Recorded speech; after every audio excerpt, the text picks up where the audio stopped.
আসসালামু আলাইকুম, স্বাগত সন্ধ্যার বাংলাদেশে। জানিয়ে দেব হাতে থাকা সর্বশেষ আপডেট। রাষ্ট্রপতি চুপ্পু ও ৭২-এর সংবিধান ইস্যুতে ডক্টর ইউনূসের বিরুদ্ধে রাষ্ট্রদ্রোহের মামলা করার ঘোষণা। ডিসি মাসুদের বিরুদ্ধে ব্যবস্থা নিতে ঢাবি শিক্ষার্থীদের থানা ঘেরাও। অভিযোগের বিষয়ে মুখ খুললেন সাবেক চিফ প্রসিকিউটর তাজুল ইসলাম, দিলেন চ্যালেঞ্জ।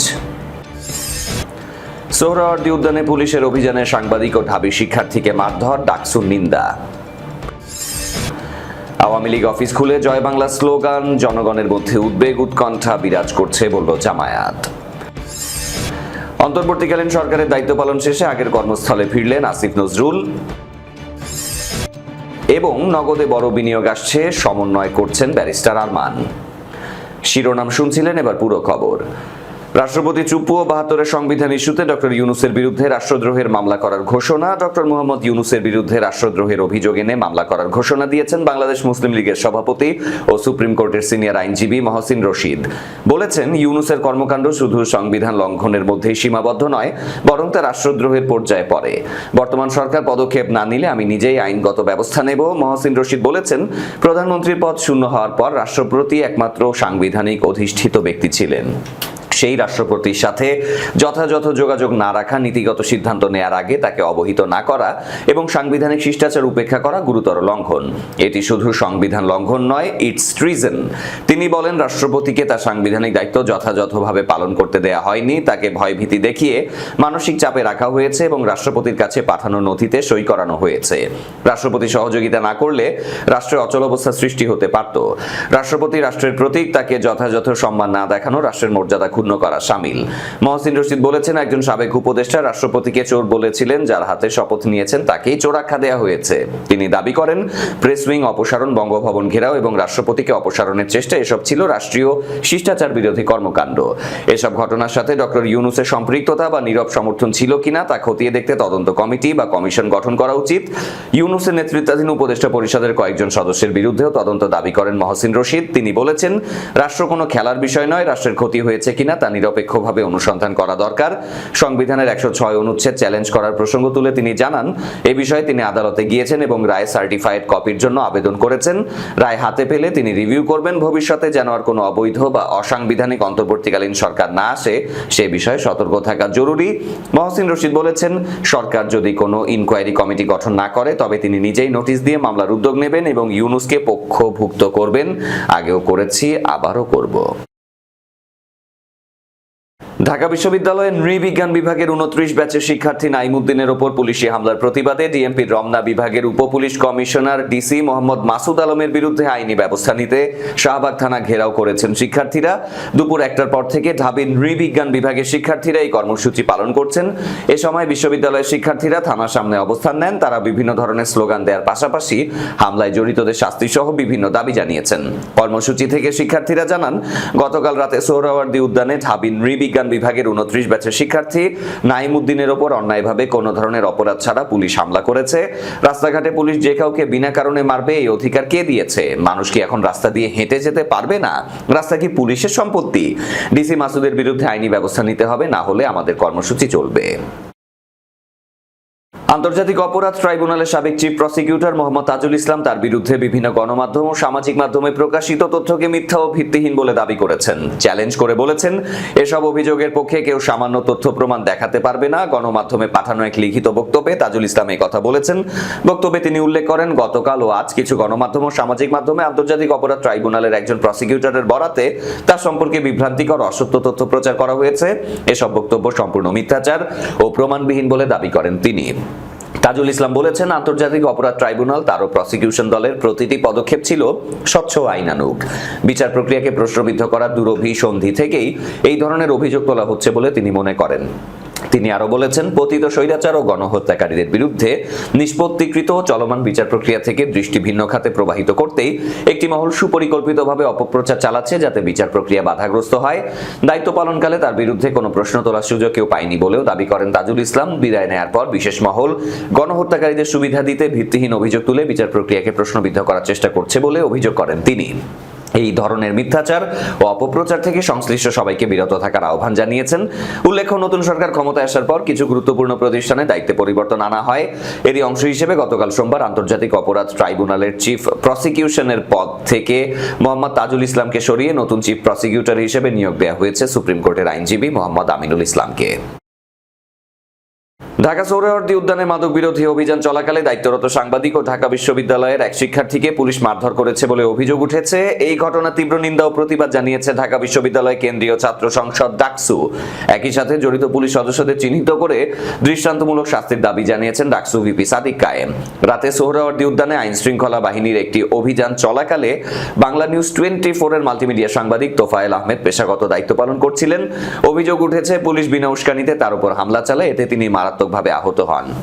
একই সময়ে ঢাকা বিশ্ববিদ্যালয়ের শিক্ষার্থী ও বিপ্লবী ছাত্র যুব আন্দোলনের নেতা নাঈম আহমেদকেও কোনো কারণ ছাড়াই লাঠিপেটা করা হয়। ঘটনার পর এক প্রেস বিজ্ঞপ্তিতে ডাকসু ভিপি সাদিক কায়েম বিষয়টিকে ন্যাক্কারজনক ও মানবাধিকারের পরিপন্থী বলে উল্লেখ করেছেন। এছাড়াও ঢাবি শিক্ষার্থী ও বিভিন্ন ছাত্র সংগঠনের নেতারা এই ঘটনার তীব্র নিন্দা জানিয়ে সংশ্লিষ্ট পুলিশ সদস্যদের বিরুদ্ধে শাস্তিমূলক ব্যবস্থা নেওয়ার দাবি তুলেছেন। বিজ্ঞপ্তিতে সাদিক কায়েম বলেন, একজন নিরস্ত্র ব্যক্তিকে এভাবে আক্রমণ করা আইন ও মানবাধিকারের পরিপন্থী। কারো বিরুদ্ধে অভিযোগ থাকলে তাকে আইনানুগ প্রক্রিয়ায় গ্রেপ্তার করে আদালতে সোপর্দ করাই বিধিসম্মত পন্থা, কিন্তু বিনা উস্কানিতে বল প্রয়োগ কোনোভাবেই গ্রহণযোগ্য নয়। ডাকসুর পক্ষ থেকে আরো জানানো হয় যে রাষ্ট্রীয় ক্ষমতার অপব্যবহার করে নিরস্ত্র নাগরিকদের উপর আক্রমণ কোনো সভ্য রাষ্ট্র ব্যবস্থায় কাম্য নয়। পুলিশ বাহিনীকে তাদের দায়িত্ব সীমা সম্পর্কে সচেতন থেকে পেশাদারিত্ব বজায় রাখার আহ্বান জানানো হয়েছে। ডাকসু এই ঘটনায় সুষ্ঠু তদন্তের মাধ্যমে দায়ী পুলিশ সদস্যদের অনতিবিলম্বে শাস্তির আওতায় আনার দাবি জানিয়েছে। এছাড়া সোহরাওয়ার্দী উদ্যান সহ বিভিন্ন এলাকায় মাদক বিরোধী অভিযানের নামে যেন কোনো নিরীহ শিক্ষার্থী বা সাংবাদিক হয়রানির শিকার না হন, সংশ্লিষ্ট কর্তৃপক্ষকে কঠোর নজরদারি ও স্পষ্ট নির্দেশনা প্রদান করতে হবে। ঘটনাটি নিয়ে বিশ্ববিদ্যালয় শিক্ষার্থী ও গণমাধ্যম কর্মীদের মধ্যে তীব্র ক্ষোভের সৃষ্টি হয়েছে। সম্প্রতি অফিস খুলে আওয়ামী লীগের দলীয় কার্যক্রম পরিচালনার অপচেষ্টায় গভীর উদ্বেগ প্রকাশ করে বাংলাদেশ জামায়াতে ইসলামী 24 ফেব্রুয়ারি দলের সহকারী সেক্রেটারি জেনারেল এবং কেন্দ্রীয় প্রচার ও মিডিয়া বিভাগের প্রধান অ্যাডভোকেট এহসানুল মাহবুব জুবায়ের একটি বিবৃতি প্রদান করেছেন। বিবৃতিতে বলেছেন, বাংলাদেশ আওয়ামী লীগ একটি নিষিদ্ধ দল, তাদের রাজনৈতিক ও প্রশাসনিক কোনো কার্যক্রম পরিচালনার বৈধ এখতিয়ার নেই। সাম্প্রতিক জাতীয় নির্বাচনের পূর্বে বিএনপি মহাসচিব মির্জা ফখরুল ইসলাম আলমগীর সহ আরো কতিপয় নেতা প্রকাশ্যে বলেছেন যে বিএনপি সরকার গঠন করতে সক্ষম হলে আওয়ামী লীগের নেতা কর্মীদের মামলা থেকে মুক্তি, নিরাপত্তা ও বিশেষ সুবিধা দেয়া হবে। তাদের এই ধরনের বক্তব্যের সুযোগ নিয়ে নিষিদ্ধ দলটি আবারও সক্রিয় হওয়ার চেষ্টা করছে। বিশেষত শাসক দলের ছাড় দেওয়ার মানসিকতা তাদের প্রত্যাশাকে উস্কে দিচ্ছে। আমি সরকারের ছাড় দেওয়ার মানসিকতায় গভীর উদ্বেগ প্রকাশ করছি এবং নিন্দা ও প্রতিবাদ জানাচ্ছি। তিনি আরো বলেন, আওয়ামী লীগ দেশের বিভিন্ন জায়গায় তাদের দলীয় অফিস খুলে জয় বাংলা স্লোগান দিচ্ছে এবং ভীতিকর পরিবেশ সৃষ্টি করছে। ফলে জনগণের মধ্যে তীব্র ক্ষোভ দেখা দিয়েছে এবং উদ্বেগ উৎকণ্ঠা বিরাজ করছে। দেশে আবারও অতীতের জুলুম নির্যাতনের পুনরাবৃত্তির আশঙ্কা সৃষ্টি হচ্ছে। এক্ষেত্রে সরকার ও প্রশাসনের কোনো কার্যকর পদক্ষেপ লক্ষ্য করা যাচ্ছে না। আমরা সরকারের নিকট দেশবাসীর সামনে সরকারের দৃঢ় অবস্থান স্পষ্ট করার জন্য জোর দাবি জানাচ্ছি। দেশের শান্তি, আইন শৃঙ্খলা এবং নাগরিকদের নিরাপত্তা রক্ষায় অবিলম্বে দৃঢ় কার্যকর পদক্ষেপ গ্রহণ করতে হবে। পতিত ফ্যাসিবাদী শক্তিকে কোনো ধরনের সুযোগ দেয়া জাতির জন্য আত্মঘাতী ছাড়া আর কিছু নয়। দেশ ও জনগণের নিরাপত্তা রক্ষা করা সরকারের অঙ্গীকার এবং সাংবিধানিক দায়িত্ব। অন্তর্বর্তীকালীন সরকারের দায়িত্ব পালন শেষে আগের কর্মস্থলে ফিরেছেন ঢাকা বিশ্ববিদ্যালয়ের আইন বিভাগের অধ্যাপক আসিফ নজরুল। তিনি অন্তর্বর্তী সরকারের আইন, বিচার ও সংসদ বিষয়ক উপদেষ্টা হিসেবে দায়িত্ব পালন করেন। পরে তাকে প্রবাসী কল্যাণ ও বৈদেশিক কর্মসংস্থান মন্ত্রণালয়ের দায়িত্ব দেওয়া হয়। শেষে কিছুদিন তিনি ক্রীড়া উপদেষ্টা হিসেবেও দায়িত্ব পালন করেন। নির্বাচনের পর নতুন সরকারের কাছে দায়িত্ব হস্তান্তর শেষে তিনি পুনরায় অধ্যাপনায় ফিরেছেন। বিশ্ববিদ্যালয়ের আইন বিভাগের সিনিয়র অ্যাডমিনিস্ট্রেটিভ অফিসার মোহাম্মদ মুক্তার আহমেদ গণমাধ্যমকে বলেছেন, আসিফ নজরুল গত বৃহস্পতিবারই বিভাগে জয়েন করেছেন। তিনি ক্যাম্পাসের বাসায় উঠেছেন বলে জানিয়েছেন মুক্তার আহমেদ। তিনি আরো জানান, বিভাগের শিক্ষার্থীদের অনেকেই তার সাথে সৌজন্য সাক্ষাৎ করেছেন। সোমবারও তিনি বিভাগে এসেছেন, শিক্ষার্থীদের সাথে কথা বলেছেন। আইন বিভাগের 22 শিক্ষাবর্ষের শিক্ষার্থী রিয়াজউদ্দিন জানিয়েছেন, আসিফ নজরুল স্যার আজ আমাদের ক্লাসে এসেছিলেন, সবার সাথে সৌজন্যমূলক কথা বলেছেন। তৃতীয় বর্ষে তিনি হয়তো আমাদের একটি কোর্স নেবেন। ডাক বিভাগের মোবাইল আর্থিক সেবাদাতা প্রতিষ্ঠান নগদে বড় ধরনের বিদেশি বিনিয়োগ আসার প্রক্রিয়া চলছে এবং এ বিষয়ে সমন্বয় করছেন বলে জানিয়েছেন ঢাকা 14 আসনের সংসদ সদস্য ব্যারিস্টার মীর আহমদ বিন কাসেম আরমান। সম্ভাব্য বিনিয়োগকারীদের সাথে প্রাথমিক যোগাযোগ তার মাধ্যমেই হচ্ছে বলে উল্লেখ করেন তিনি। দুপুরে এই সংক্রান্ত প্রস্তাব নিয়ে বাংলাদেশ ব্যাংকের গভর্নরের সাথে বৈঠক করতে কেন্দ্রীয় ব্যাংকে আসেন ব্যারিস্টার আরমান। বৈঠক শেষে সাংবাদিকদের সাথে কথা বলেন তিনি। ব্যারিস্টার আরমান জানিয়েছেন, প্রস্তাবিত বিনিয়োগকারীরা বিদেশি এবং তারা নগদে বড় অঙ্কের বিনিয়োগে আগ্রহী। তিনি তাদের স্থানীয় প্রতিনিধি হিসেবে প্রাথমিক পর্যায়ে সমন্বয়ের দায়িত্ব পালন করেছেন। বিনিয়োগকারীরা দেশে এলে মূল আলোচনা শুরু হবে বলে জানান তিনি। তবে কোন দেশের বা কোন প্রতিষ্ঠানের পক্ষে তিনি কাজ করছেন সে বিষয়ে বিস্তারিত জানাননি। এদিকে বাংলাদেশ ব্যাংকের নির্বাহী পরিচালক ও মুখপাত্র আরিফ হোসেন খান বলেছেন, নগদের বর্তমান পরিস্থিতির উন্নতি হলেও এটিকে শক্ত ভিত্তির উপর দাঁড় করাতে বড় বিনিয়োগ প্রয়োজন। স্থানীয় বা বিদেশি যে কোনো উৎস থেকে বিনিয়োগ এলে তা স্বাগত জানানো হবে। নির্বাহী পরিচালক বলেছেন, একসময় নগদ বড় ধরনের সংকটে পড়েছিল। বিশাল গ্রাহক ভিত্তির কথা বিবেচনায় নিয়ে কেন্দ্রীয় ব্যাংক প্রশাসক ও প্রশাসক টিম নিয়োগ করে। দীর্ঘ সময় প্রশাসক টিম দায়িত্ব পালন করায় বিভিন্ন আর্থিক সূচক ও লেনদেনের ইতিবাচক পরিবর্তন এসেছে।